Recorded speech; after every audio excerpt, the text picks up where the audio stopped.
Hello everyone, welcome to Soul Journey. Today we are coming to a close on insights on the book Life in Multiverse, revealed by Bapuji Dashrathbhai Patel through his divine vision and presence. He has given this book to humanity for its self-realization. Chapter 17 is one of the most profound chapters in the book, Life in Multiverse by Bapuji Dashrathbhai Patel. It addresses the final and most crucial spiritual responsibility of a soul in this lifetime, the taming and purification of the mind. This chapter beautifully merges ancient scriptural wisdom with the unique metaphysical insights of Behad Gyan, urging the soul to awaken before it's too late. The journey of a soul is not merely to live and die, but to evolve, liberate itself from the bondage of karma, and return to its divine origins. Chapter 17 explains that the greatest obstacle in this journey is not external.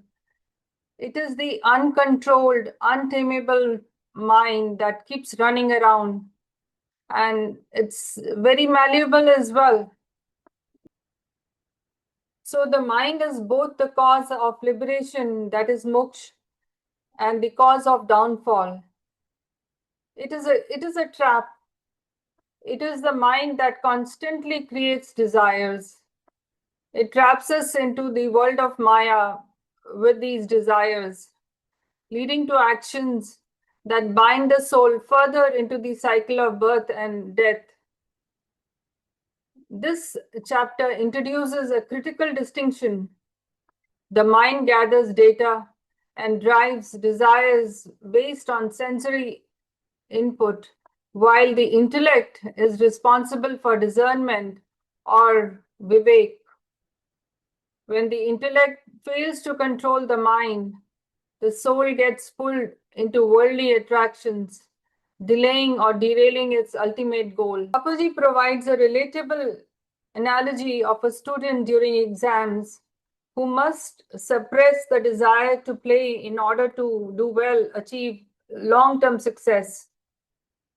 Similarly, a spiritual aspirant must use logic and inner discrimination to choose the path of light over temporary pleasures, because these distractions will keep on happening. Every time you want to sit down and tell your mind to do something, it will lead you, it will distract you to do something different, unless and until you clarify to your own self, to your own inner mind in a very determined way that it needs to focus. It's not going to be distracted. You are the master. Your soul is the master. This chapter also lays out two main categories of souls on this earth. They are limited souls, or the souls with limited way of thinking. They are called the Hudki Atma. They are materially bound souls. And the other one is the category of infinite souls with infinite frequency. They are called Behad ki Atma. These souls are from the infinite realms. Hudki souls remain immersed in the illusions of the world. They get easily distracted and get trapped in the world of Maya, while Behad souls are able to make conscious decisions. They're able to discern and be drawn into higher consciousness, higher knowledge of truth and service to humanity. The Behad soul is described as an unlimited soul with profound way of thinking to ascend into further higher realms of existence. So the Behad souls are immensely powerful beings, but they are also covered, because they are born on this planet, they are also covered with layers of illusions. But they carry within themselves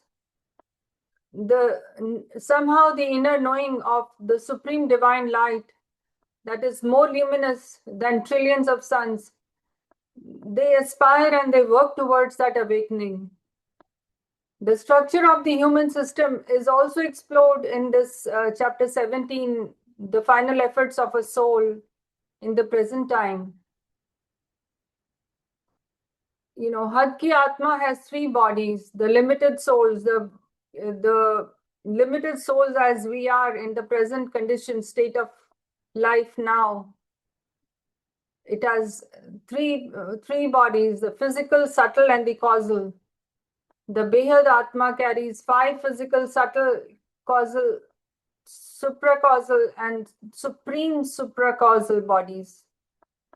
This makes the Behad soul inherently capable of accessing and transmitting divine wisdom across the multiverse.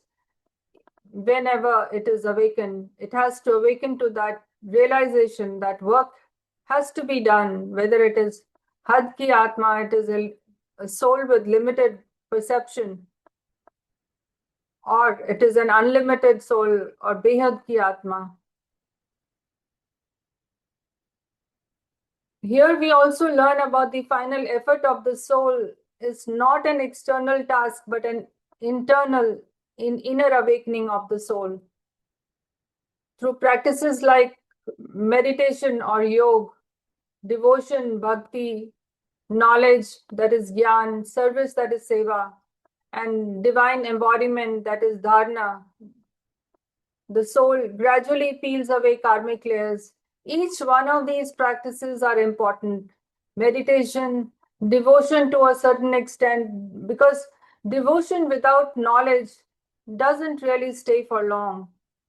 So it is important to sustain that devotion. Knowledge is very important. So Gyan with that devotion, service for humanity, and to realize that your presence is to serve humanity.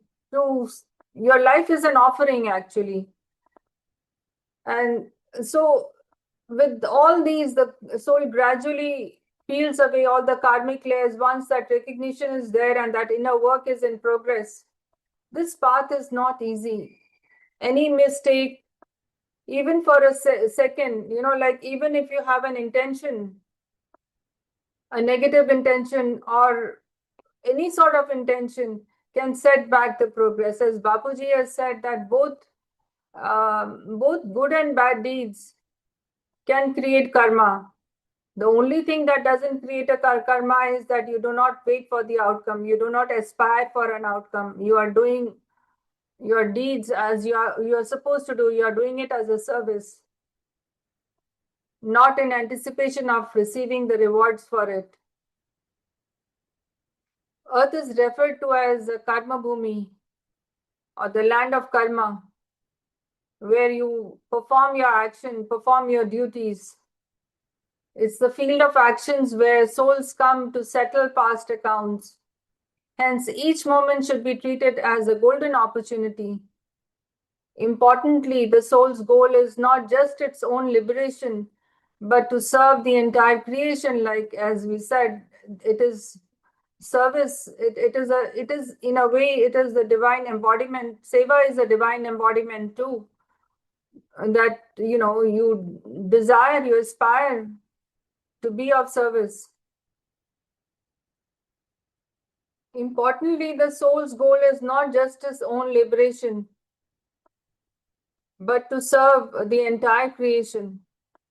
Bapuji shares that entire ultimate destiny of a Behad soul is to recognize its full power, awaken the 330 million deities, and participate in the divine transformation of the multiverse.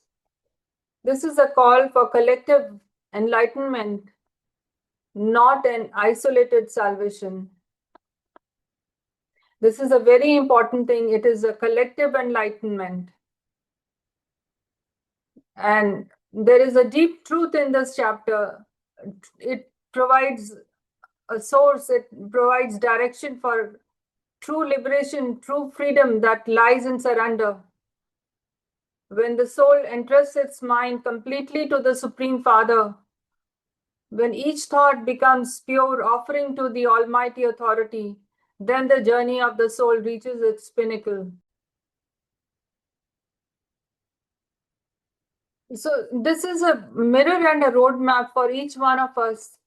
It reflects our current condition of entrapment in this world of Maya and illusion and forgetfulness because of the layers of dust that have clouded our minds and helped us to forget everything. But also shows us the path to liberation and divine service. Every Behad soul listening to this must contemplate deeply. Am I using my mind wisely? Am I walking the path of true knowledge? Am I preparing for the final leap into the divine new world? So this chapter, the final efforts of a soul, is very important. It's a final message who are ready to return home.